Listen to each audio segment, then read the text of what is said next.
Assalamualaikum warahmatullahi wabarakatuh. Kami dari kelompok 7, kelas manajemen 5B Sore, akan mempresentasikan tentang materi yang berjudul Perbaikan Berkesinambungan.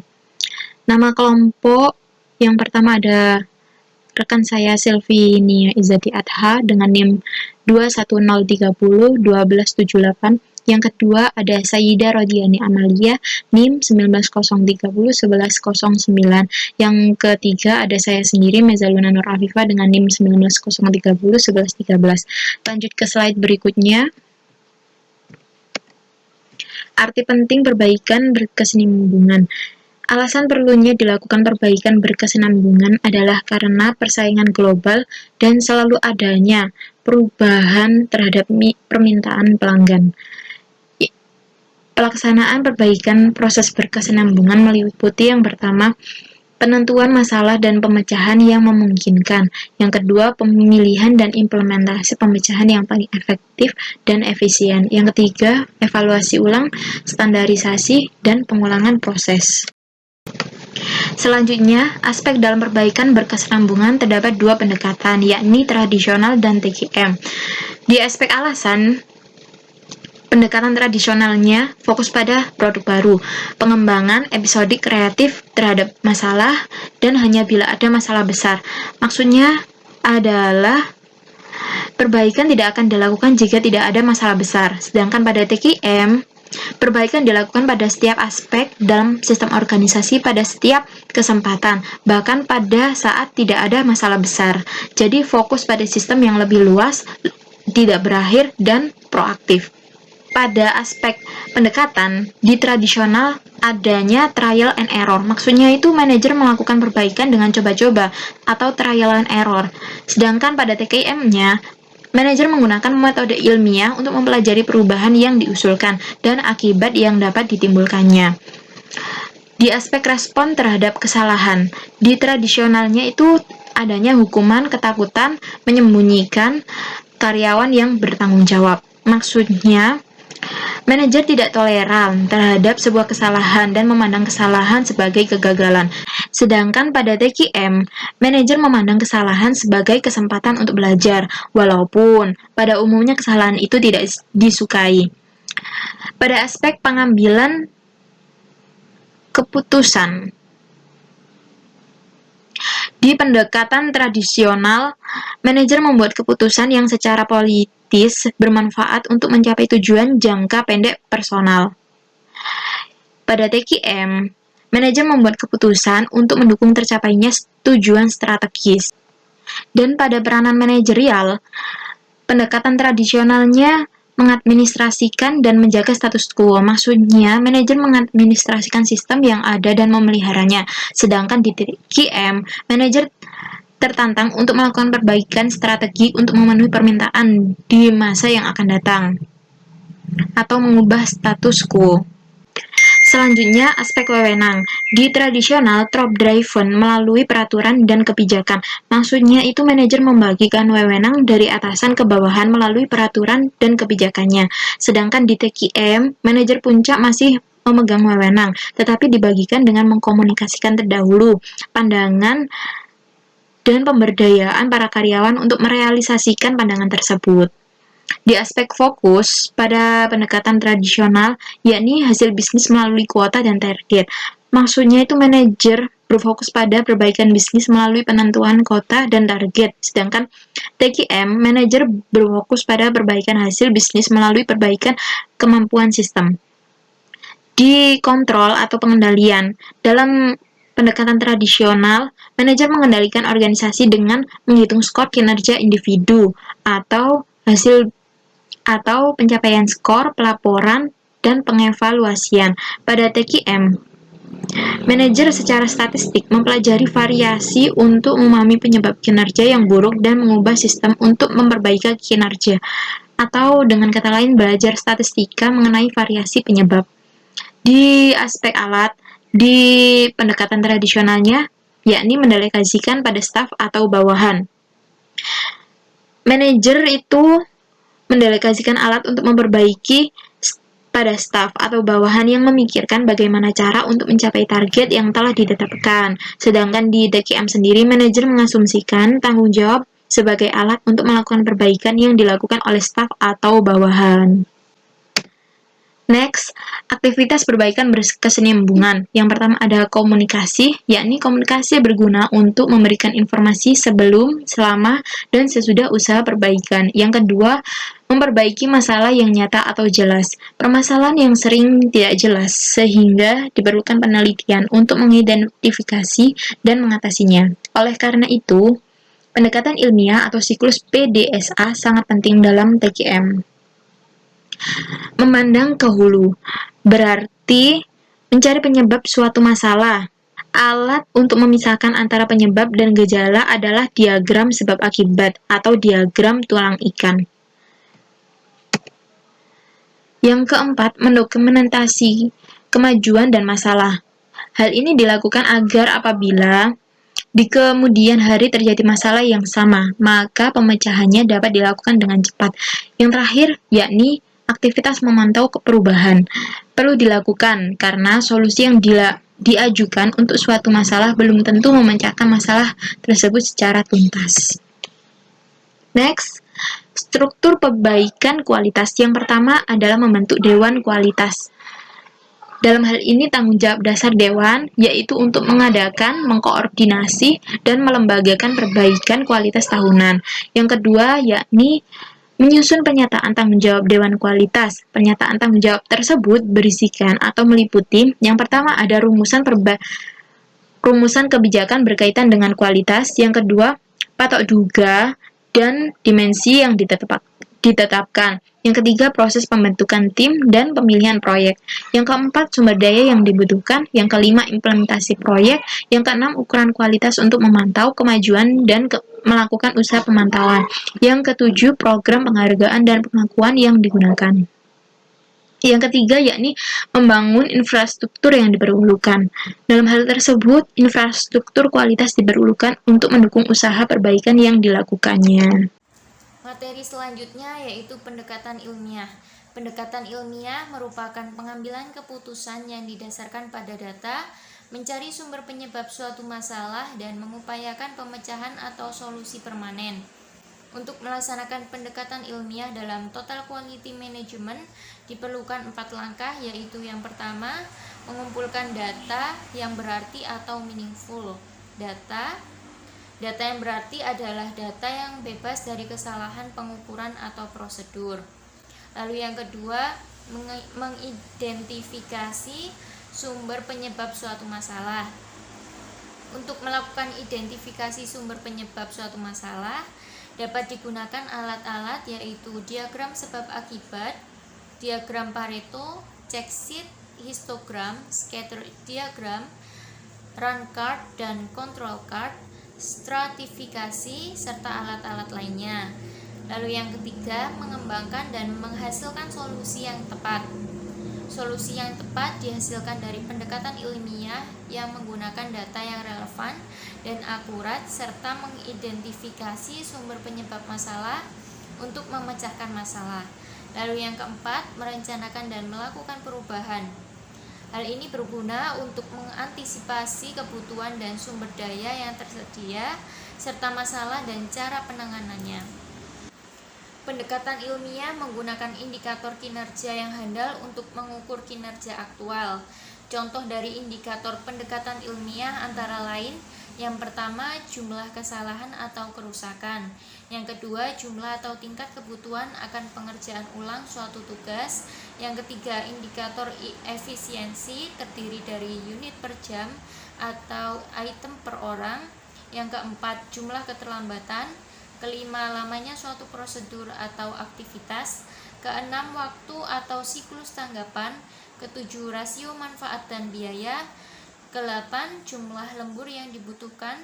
9, perubahan dalam beban kerja. 10, vulnerabilitas atau vulnerability system.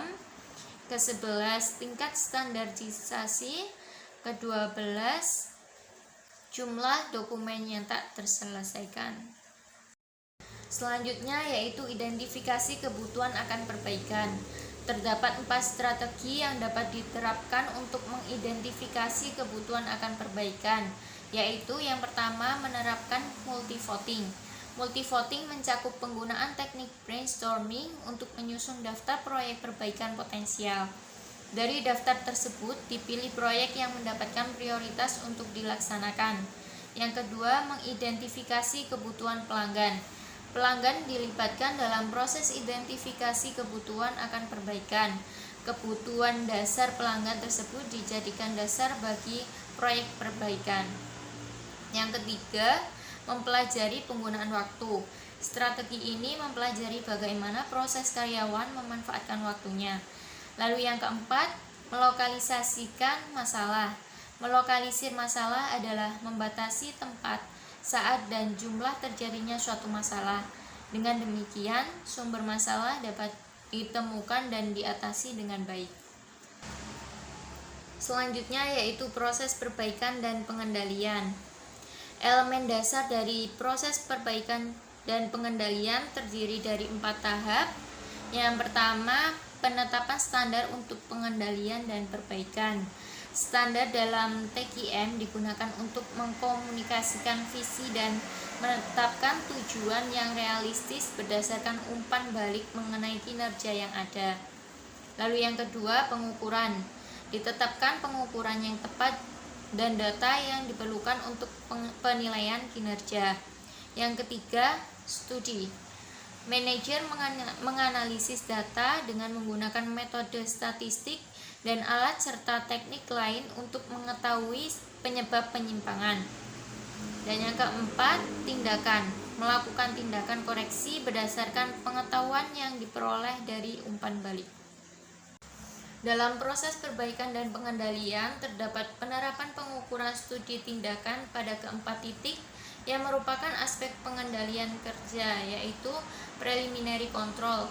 Preliminary control bersifat preventif untuk menghindari hasil yang tidak diinginkan dan proaktif untuk mencapai hasil yang semakin meningkat. Bagian terpenting dari preliminary control adalah tugas memperbaiki sistem didasarkan pada sumber penyebabnya. Lalu concurrent control. Concurrent control dilakukan berdasarkan waktu yang sesungguhnya, berisiko terhadap pekerjaan yang telah dilakukan berkaitan dengan desain dan prosedur. Tindakan koreksi termasuk menyesuaikan setting mesin, pendistribusian kembali waktu dan energi atau perbaikan perilaku. Selanjutnya, rework control. Rework control diperlukan jika kedua macam pengendalian di atas mengalami kegagalan, sehingga diperlukan pengerjaan ulang terhadap defek dan output yang tidak sesuai target. Terkadang pengerjaan ulang tidak dilakukan karena memerlukan biaya yang terlalu besar.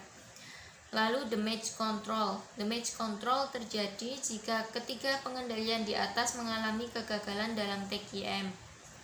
Dalam TQM sendiri, manajer berusaha untuk mencegah kegagalan dan menjamin kesuksesan di masa yang akan datang dengan upstream control. Selanjutnya yaitu tahap-tahap dalam siklus PDSA atau Plan, Do, Study, and Act. Tahap yang pertama yaitu menyusun rencana atau plan. Penyusunan rencana meliputi penjelasan studi yang akan dilakukan, tes untuk perubahan proses atau eksperimen yang akan dilakukan pada tahap selanjutnya. Lalu tahap yang kedua yaitu implementasi atau do. Ketidaksesuaian dengan rencana dicatat dan digunakan dalam analisis. Tahap yang ketiga yaitu monitor atau study. Membandingkan hasil dari tahap do dibandingkan dengan prediksi yang dibuat selama tahap perencanaan. Lalu tahap yang terakhir yaitu evaluasi atau act. Menentukan tindakan apa yang tepat dilihat dari hasil ketiga tahap tersebut. Saya Saidah Rodiani Amalia akan melanjutkan presentasi dari teman saya. Kemudian saya akan menjelaskan tentang strategi perbaikan. Strategi itu yang digunakan untuk memperbaiki proses secara berkesinambungan itu ada 7. Yang pertama, menggambarkan proses yang ada. Yang kedua, membakukan proses. Yang ketiga, menghilangkan kesalahan dalam proses. Yang keempat, merampingkan proses.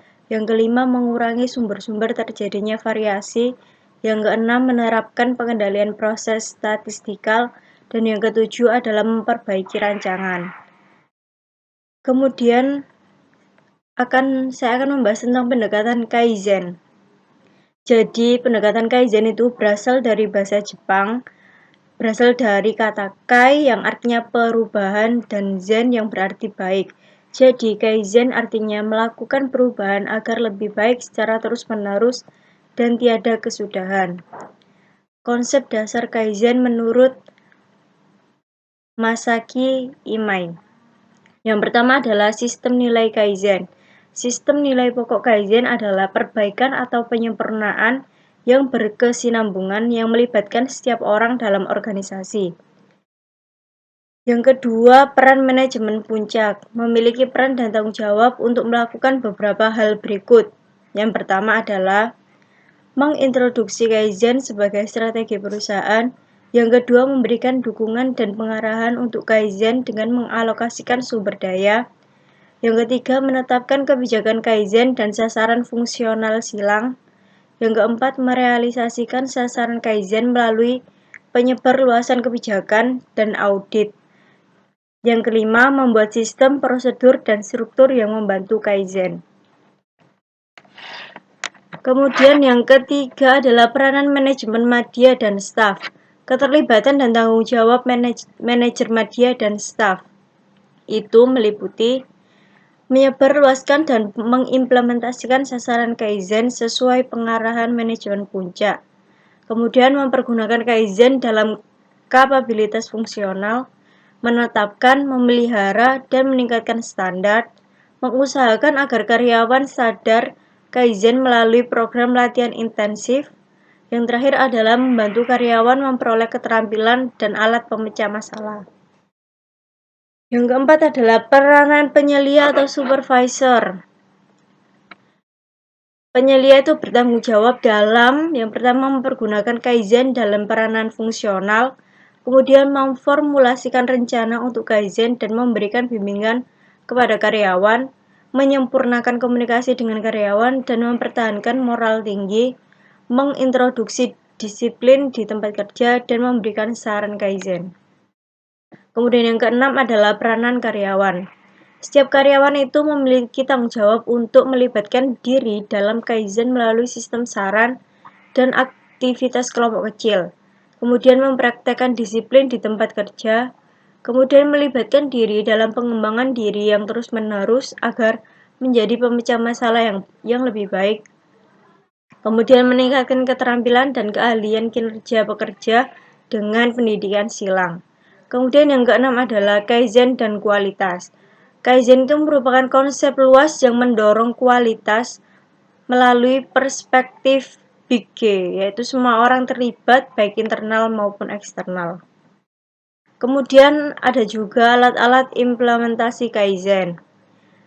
Yang pertama itu ada Kaizen Checklist. Kaizen merupakan perbaikan kesinambungan atas orang, proses, prosedur, dan faktor-faktor lain yang dapat mempengaruhi kualitas. Cara untuk mengidentifikasi masalah dapat menggambarkan peluang bagi perbaikan adalah menggunakan suatu daftar pemeriksaan atau checklist terhadap faktor-faktor yang besar kemungkinan membutuhkan perbaikan. Kemudian yang kedua adalah Kaizen 5-Step Plan, yaitu rencana 5 langkah atau disebut dengan gerakan 5S yang merupakan inisial 5 kata Jepang, yaitu Seiri, Seiton, Seiso, Seiketsu, dan Shitsuke. Langkah pertama itu Seiri yang artinya mengatur atau membereskan. Yang kedua Seiton yang artinya menyimpan dengan teratur. Yang ketiga Seiso yang artinya membersihkan. Yang keempat Seiketsu yang artinya kebersihan pribadi. Dan yang kelima Shitsuke artinya disiplin. Kemudian yang ketiga adalah W5 dan 1H. Itu tidak hanya merupakan alat, tetapi juga sebagai alat manajemen dalam berbagai lingkungan. Yang terdiri dari siapa, apa, di mana, mengapa, kapan, dan bagaimana. Kemudian yang keempat adalah 5M Checklist. Alat ini berfokus pada 5 kunci yang terlibat dalam setiap proses, yaitu man atau orangnya, mesin, material, metode, measurement pengukuran. Dan sekian presentasi dari kelompok kami. Kurang lebihnya mohon maaf. Wassalamualaikum warahmatullahi wabarakatuh.